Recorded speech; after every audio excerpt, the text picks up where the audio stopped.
Welcome into Mavericks Today by Chat Sports, everybody. My name is Jeffrey Cooperstein. Happy Sunday to you guys. Just wanted to give you guys a little bit of a Mavericks update as far as the schedule and everything that entails with that goes. And we are about a week away from the full 82-game schedule being released by the NBA. It's usually right around mid-August. It could be sometime this week. And of course, if that happens, we'll keep you up to date right here on the channel. So stay subscribed and turn on those notifications so you know when the Mavericks schedule is released. And we'll do a breakdown of all of the key games and anything you guys want to know about the NBA schedule. But the two games that we do know about are pretty intriguing. For the third straight season, the Dallas Mavericks and San Antonio Spurs are going to open the year, and I love this matchup. It's obviously a very classic rivalry between the Mavericks and the Spurs. I think these two teams are pretty evenly matched up as far as where they are in the Western Conference. As far as potential contenders go, I think they're both in the tier of they're going to be competitive. Are they one of the top 4 or 5 teams in the West? I think that remains to be seen. I think your clear 3 teams at the top of the West are Houston, Denver, and OKC. And then I put the Mavericks and the Spurs in that next tier. So it's always fun to open the season against a traditional rival with the Mavs and Spurs. You love seeing VIctor Wembanyama. He's supposed to be healthy coming off of his multiple issues that he had where he missed the rest of the season last year. And hopefully the Mavs are going to be healthy as well, sans Kyrie Irving. And Derek Lively versus VIctor Wembanyama has been a very fun matchup that has taken place over the last couple of seasons. And in both of their NBA debuts, Lively outplayed VIctor Wembanyama in that first year when the Mavericks ended up going all of the way to the NBA Finals. That season started in San Antonio. I believe this one's going to be at home, so we'll see San Antonio come to Dallas. But love that matchup to open up the season. And then it was also announced that the Dallas Mavericks are going to be taking on the Golden State Warriors on Christmas Day in the Bay. Everyone would have thought that this was going to be a Mavericks versus Lakers matchup with the whole Luka storyline, but the Mavs are going to the Bay to take on Steph and the Golden State Warriors. So those are your two matchups that have been officially announced by the NBA. We do know that the Mavericks and the Lakers are going to do battle in the NBA Cup as well. So we'll get plenty of Mavs versus Luka and the Lakers storylines going forward. So they're going to end up playing the Golden State Warriors on Christmas. And I can't remember the last time the Mavericks didn't play on Christmas. I think it's been every year since, I want to say 2020, maybe 2021, that the Mavs have played on Christmas Day. And the Cooper flag, the Cooper flag pull gives the Mavericks enough pull to still play one of the 5 games on Christmas Day. So I'm very excited to see the Mavs on Christmas. It's always fun. That's the West Coast game. It could be the late tip-off. You could have the 9 p.m. start time with the Mavs and Warriors. And I love Christmas Day NBA games. You wake up, you see the Knicks play at 11:30 a.m., and you just watch all 5 Christmas Day games. We know the NFL has tried to hijack Christmas over the last couple of years, but I really think Christmas is the NBA's day, and I'll be excited to watch the Mavericks play basketball.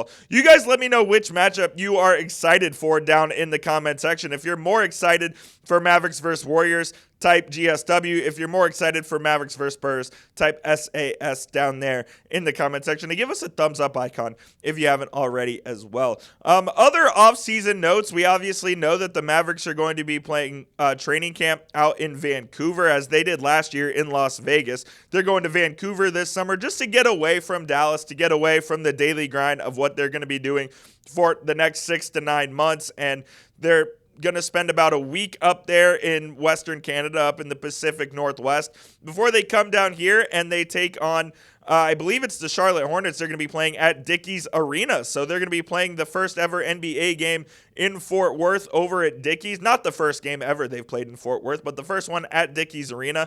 And then they're also going to be taking on the Lakers in Las Vegas, and they have a couple of other preseason games mixed in there as well. It's going to be here before you know it. The Mavericks season is going to be in about 8 weeks or so, as the beginning of October, the middle of October is when the preseason will begin. And I think this team's expectations are kind of all over the place. There are some who think they could be a top 3, even top 2 team in the Western Conference. There are some that think they could miss the playoffs altogether. I happen to think it's somewhere right in the middle, where if everything goes right with this squad, I do think they could end up being the 4th seed in the West, maybe winning 48 to 50 games, but that's just not going to be the case more than likely, because this team is going to deal with injuries during this season. And I've talked about it multiple times here on this channel. The injury bug is what's going to make or break this season for the Mavericks. If Derek Lively can play more than the 36 he did last year, if PJ Washington can play more than the 57 he did last year, if you can get Daniel Gafford to play in more games than he did, like, all of your key players have serious injury problems, including Anthony Davis and, of course, Kyrie Irving, who's going to miss the first half of the year, probably a little bit more than that, as he recovers from his torn ACL. So I really think that if this team can stay healthy, if they can manage the workload on these guys, I hate the fact that players don't play back-to-backs. A lot of them, like your star players, don't play back-to-backs during the season, but you probably can't have Anthony Davis playing in back-to-back games, and you probably don't want Derek Lively playing in a lot of back-to-back games either. Hopefully Klay Thompson can stay pretty healthy, which he did last season as well. So this team's really going to have a big task on their hands as far as like managing their minutes and managing the workload and figuring out which games to play and which games to not. Because last season, there is no question about it, the injury crisis was a disaster for the Dallas Mavericks. And yes, the Luka trade obviously derailed the season, but they still would have been in the play-in, if not the playoffs, if it weren't for their absurd injury crisis that basically hit everybody on the team. And you obviously also brought back Dante Exum, who missed 62 games last year, was limited to just 20 games. He broke his wrist multiple times and had other issues that kept him out. He'll be a pretty valuable piece if he can stay healthy as well. So I think all in all, this team does have good pieces, and this team has the ability to be one of the better teams in the West. It's just a matter of whether or not they can stay healthy, and it's whether or not that their philosophy of defensive versatility is going to translate to the league. I think the Mavericks are trying to start a trend of, we're going to play double big lineups. We're going to be the biggest team in the NBA, which they are, because right now their plan is to play Cooper Flagg at starting shooting guard and move him around there. We'll see if that works out, man. Like, I think you need a little bit more shot creation than what the Mavericks have right now. Maybe D'Angelo Russell helps that. When Kyrie comes back, you can play those two together.